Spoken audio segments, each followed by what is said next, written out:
Hello friends, welcome my YouTube channel.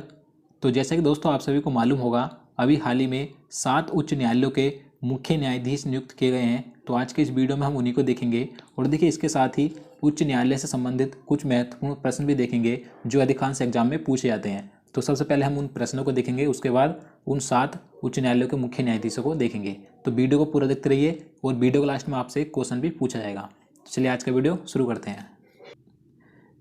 तो यहाँ पर पहला क्वेश्चन है, संविधान के किस अनुच्छेद में राज्य के एचसी यानी कि हाई कोर्ट उच्च न्यायालय के बारे में प्रावधान है। देखिए जितने भी क्वेश्चन मैंने आज के इस वीडियो में सिलेक्ट किए हैं, अगर आपको इनमें से किसी का भी आंसर पता है तो आप कमेंट बॉक्स में लिखकर बता सकते हैं। तो इसका सही आंसर ऑप्शन ए हो जाएगा, अनुच्छेद 214 में।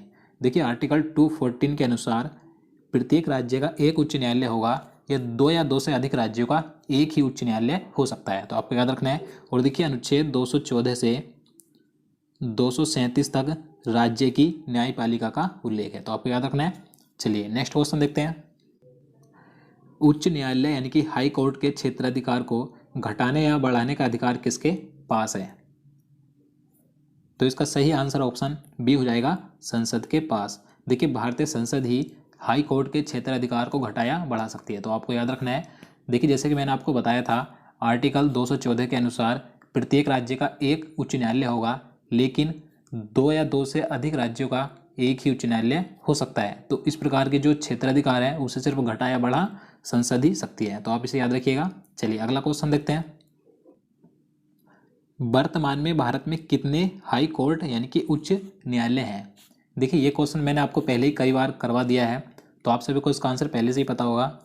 तो इसका राइट आंसर क्या हो जाएगा, ऑप्शन बी हो जाएगा, 25। देखिए इस समय वर्तमान में भारत में कुल 25 उच्च न्यायालय हैं। अब देखिए बात करें, आपसे क्वेश्चन में ये पूछा जा सकता है कि 25वां उच्च न्यायालय कौन सा बना है भारत का।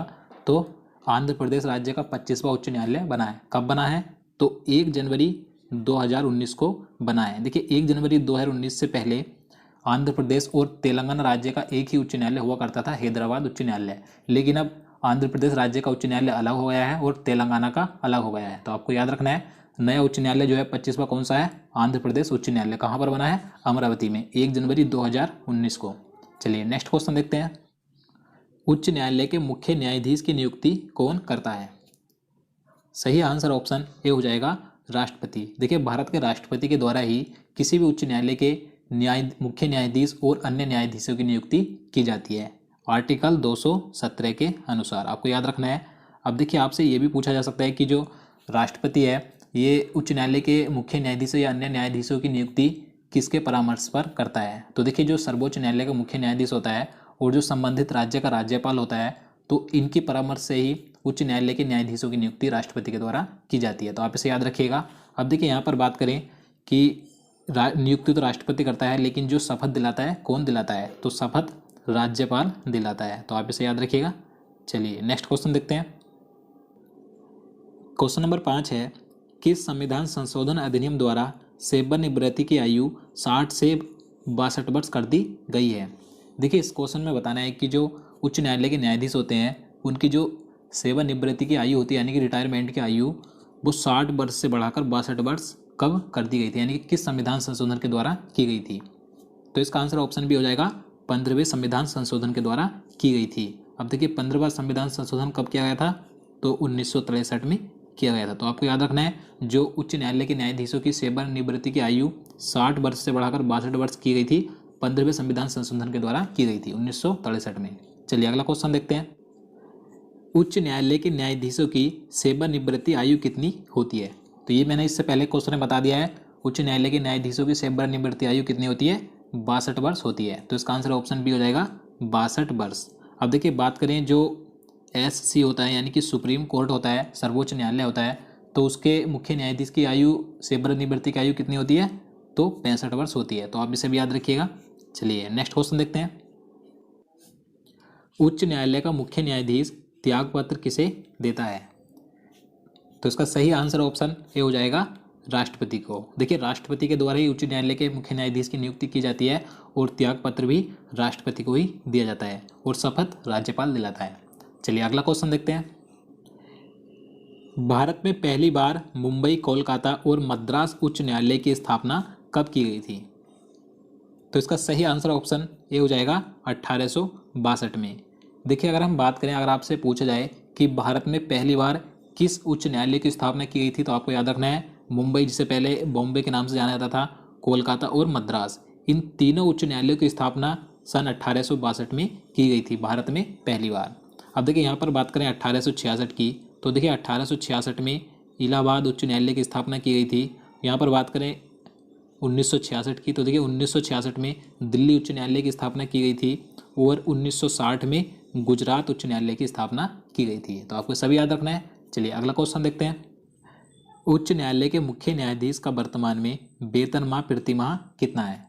तो देखिए इस समय वर्तमान में उच्च न्यायालय के मुख्य न्यायाधीश को प्रतिमाह जो वेतन दिया जाता है, कितना दिया जाता है? तो 2.5 लाख रुपए दिए जाते हैं। तो इसका आंसर ऑप्शन बी हो जाएगा 2,50,000 रुपये, यानी कि 2.5 लाख रुपये दिए जाते हैं। और देखिए 2.5 लाख रुपये ही आरबीआई के गवर्नर को भी दिए जाते हैं। और इस समय वर्तमान में आरबीआई के गवर्नर कौन है? शक्तिकांत दास हैं। और देखिए यहाँ पर बात करें कि 2.5 लाख रुपये तो उच्च न्यायालय के मुख्य न्यायाधीश को दिए जाते हैं, लेकिन जो अन्य न्यायाधीश होते हैं उन्हें कितने रुपये प्रतिमाह वेतन दिया जाता है? तो 2,25,000 रुपये उन्हें दिए जाते हैं। यहाँ पर बात करें हम 5 लाख रुपये की, तो देखिए भारत के राष्ट्रपति का वेतनमान कितना है प्रतिमाह? 5 लाख रुपये है। और 4 लाख रुपये की बात करें तो जो भारत के उपराष्ट्रपति होते हैं, यानी कि राज्यसभा का अध्यक्ष होता है उपराष्ट्रपति, और जो लोकसभा अध्यक्ष होता है, उन्हें प्रतिमाह 4 लाख रुपये दिए जाते हैं। यहाँ पर बात करें 2,80,000 रुपये की, तो देखिए 2,80,000 रुपये सर्वोच्च न्यायालय के मुख्य न्यायाधीश को दिए जाते हैं। तो आपको ये सभी याद रखना है। चलिए अगला क्वेश्चन देखते हैं। उच्च न्यायालय के मुख्य न्यायाधीश पद पर नियुक्त होने वाली प्रथम महिला कौन है? तो देखिए महत्वपूर्ण प्रश्न है ये। तो इसका आंसर ऑप्शन बी हो जाएगा लीला सेठ। देखिए लीला सेठ भारत की पहली ऐसी प्रथम महिला थी जो उच्च न्यायालय की मुख्य न्यायाधीश बनी थी। अब देखिए कब और किस उच्च न्यायालय की बनी थी?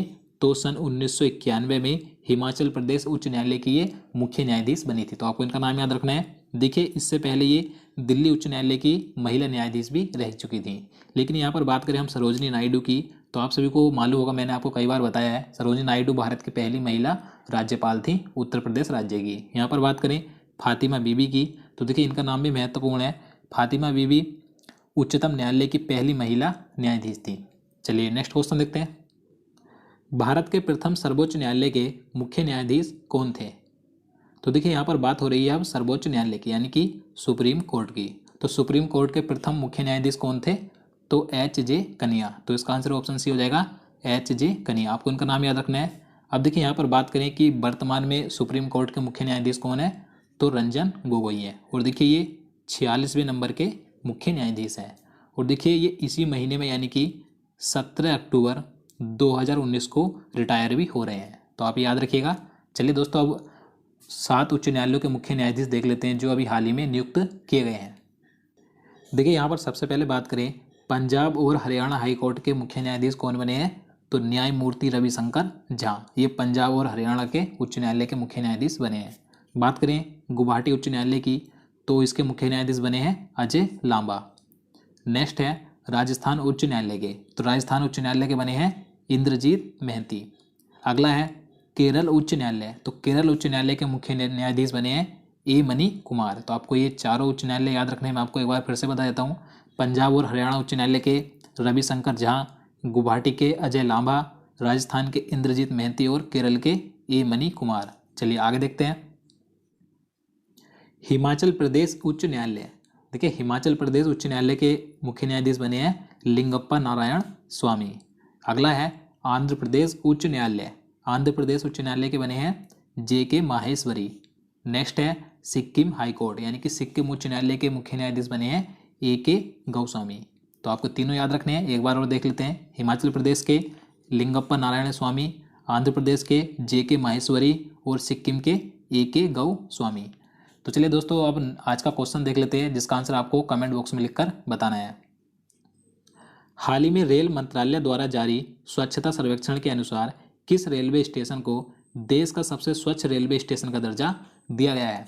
तो दोस्तों इसका आंसर आपको जल्दी से कमेंट बॉक्स में लिखना है। देखिए ये क्वेश्चन मैंने इससे पहले की वीडियो में करा दिया है। अगर आपने इससे पहले का वीडियो नहीं देखा है तो आप उसे हमारे चैनल में जाकर देख सकते हैं, या आपको यहाँ पर वीडियो के लास्ट में वो वीडियो मिल जाएगा। तो चलिए दोस्तों आज के लिए इतना ही। उम्मीद करता हूँ आपको वीडियो पसंद आया होगा। अगर आपको वीडियो अच्छा लगा हो तो वीडियो को लाइक और शेयर कर देना, साथ ही चैनल को भी सब्सक्राइब कर लेना। और अगर आप किसी भी एग्जाम की तैयारी कर रहे हैं तो हमारे पहले के सभी वीडियो देख सकते हैं। तो चलिए मिलते हैं नेक्स्ट वीडियो में। जय हिंद।